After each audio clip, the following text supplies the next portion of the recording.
Welcome back to the Fourth Way Podcast. Today, I want to try to rebuttal someone might raise against inconsequentialism. But before we get into the rebuttal, I want to do a quick little recap for those who didn't listen through Season 2 yet on consequentialism.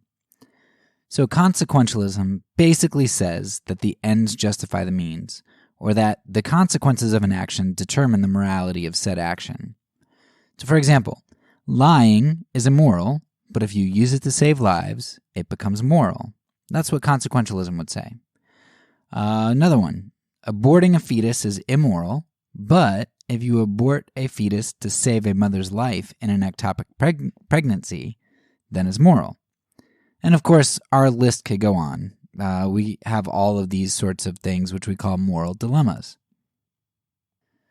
During the season, though, we explored how there are double standards in that we recognize certain actions really aren't justified.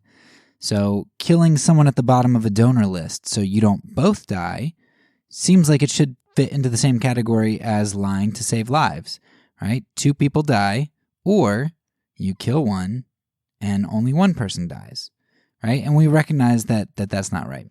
Or killing and cannibalizing your children in a siege or famine like we see in, I think it was 2 Kings. That just doesn't seem right. It seems a little bit wrong there. Pretty clearly so, right? Killing your kid and trading with a neighbor who's then going to kill their kid so you can all eat and live another day. Yes, many lives are saved, but is that really moral? So in Season 2, which I think is probably one of my favorite seasons just because I think that it is the root of so much, we unpacked the inner workings of consequentialism, and we handled some rebuttals to my claim that inconsequentialism is better. Now, inconsequentialism isn't really a position. It's just a phrase that I coined to represent the antithesis of consequentialism, right? It's consequentialism's opposite. Basically just saying that the ends are inconsequential. Like, it doesn't matter what they are. The means are what are determined for us to do. And of course, the ends are important. We want good ends. We want the well-being of our society and our family.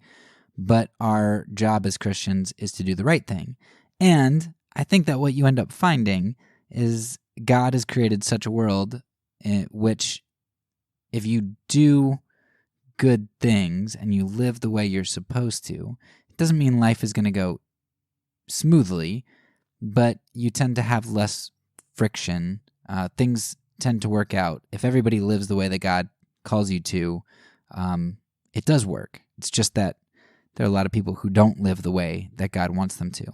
But our job is to, like Jesus Christ, eat that cost and bear that burden and show the world what it should look like if they would also self-sacrifice and love and live the right way. So some people say this position is pietistic or pharisaical, and I addressed those sorts of rebuttals at the end of Season 2. So I recommend that you go back and listen to the whole season, which will give you a bit more context for this episode. However, there's a significant rebuttal to inconsequentialism which I didn't address, and I want to do that today. I came across an interesting quote from Augustine the other day while reading a fantastic book about materialism and economics. The book is called Being Consumed, and I'll link that in the show notes. So let me go ahead and start with the quote from this book, which then goes into quoting Augustine. Quote, "Does this mean that the end justifies the means? In places, it seems as though Augustine is saying so. When good and bad do the same actions and suffer the same afflictions, they are to be distinguished not by what they do or suffer, but by the causes of each. For example, Pharaoh oppressed the people of God by hard bondage. Moses afflicted the same people by severe correction when they were guilty of impiety. Their actions were alike, but they were not alike in the motive of regard to the people's welfare, the one being inflated by the lust of power, the other inflamed by love. So, it's argued that we can have situations in where the same means are used with a view towards a different end, so different motivations, different purposes, and in one instance, it's right, it's moral, and in the other instance, it's immoral. So another way to look at it might be, take a surgeon's scalpel and an attacker's knife. They are the same thing, in essence. They do the same thing. Their job is to cut open flesh. Yet, one is used benevolently and the other is used maliciously. The same means produce different moral outcomes.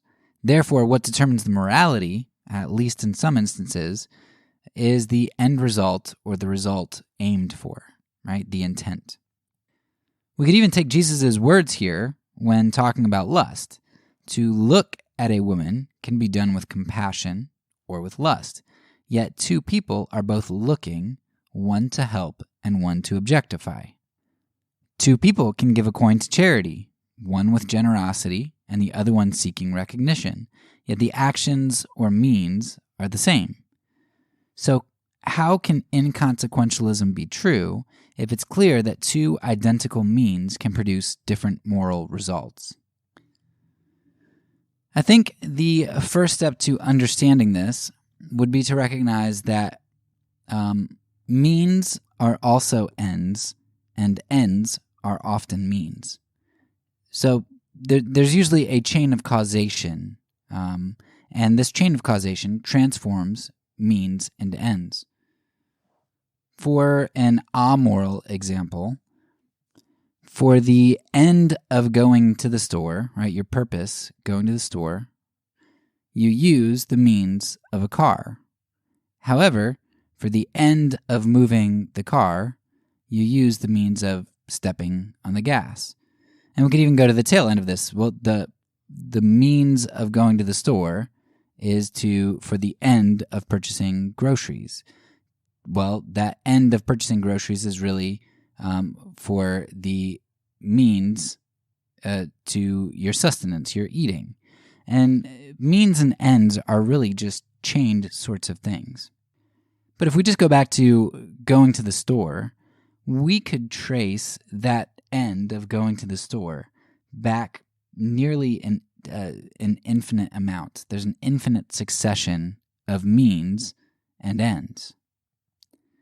And the same thing is true if we look at something like, let's say, lying. Lying can be said to be a means.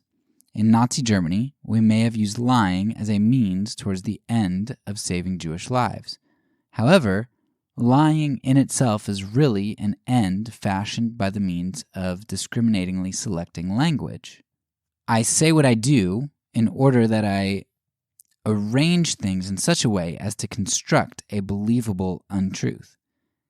So this understanding, point number one, that really there's this chain of means and ends, and means can become ends, is going to be really important, as I think there's some conflation or false equivalence going on when we talk about means and ends, and we'll get to that later. But this point number one is going to be a foundational point. The second important factor we need to understand is the two types of moralities. We have things that are inherently moral and things that are situationally moral. Inherently immoral things are things grounded in or outside of the character of God. So, for example, God is love, God is truth. Not loving, not telling the truth are antithetical to who God is. Therefore, they're inherently immoral. Like, you can't escape it no matter what. To lie, to not love is immoral because those contradict who God is. They are just naturally against God. But then we have things which can be situationally immoral. And these are things like working on the Sabbath to save somebody. Right? The Sabbath was this tack-on that God was he's saying, hey, look, I have a gift for you. I want you to rest, and I want you to just depend on me and trust me. And so they did. They didn't work on the Sabbath. Israel didn't plant or harvest and those kinds of, or they weren't supposed to. But if there was somebody in a ditch that needed to be saved, you could save them because God said, I didn't create this day to be legalistic. I created it for your good. And if there's somebody who needs help, then you help him on the Sabbath. Work is not bad. And so therefore you can work when it's to save somebody. The example that I use all the time is my kids and the stove. Our daughter is old enough to cook eggs on the stove, but not by herself. We don't want her. She might forget to turn off the stove. She might, get oil there, and there might be a fire, and so we don't let her use the stove by herself. Now, is using the stove a moral thing? No, it's not a moral act at all. It's not an immoral act. It's an amoral one. But because of who we are, our situation, how old our kid is, the discretion that she does or does not have, we choose to say that you may not use the stove at certain times, and at other times she can. So that's a situational example of morality.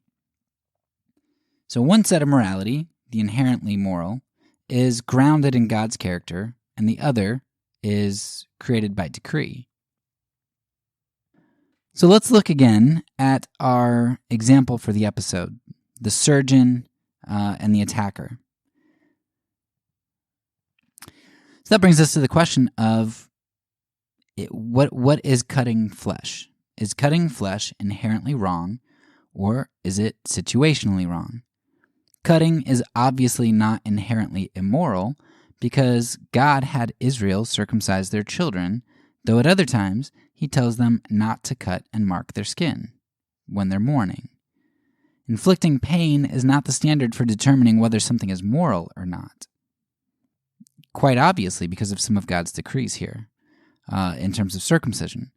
But also we know this, like diets, religious fasting, withholding drugs from an addict, and other sorts of actions might cause pain, but they're not deemed morally wrong.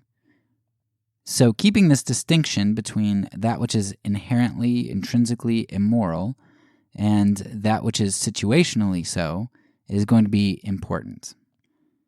Now this leads us into a third point, which is the double effect. This concept is going to be important for us to parse through this issue as well. Just a reminder that a double effect is when you perform an action which has two consequences. So a pregnant mother who takes chemo for her cancer may have her cancer killed, but her baby might also die. That's a double effect. She's taking medicine to kill the cancer, but as a side effect, the child dies. The mother knows that that's a possibility. She doesn't want it. She doesn't intend it. And the child dies as a result. At the same time, a mother, like the one in 2 Kings, who kills her own child for her family to eat and for her neighbors to eat, would not be considered a double effect. She sought out the life of her child.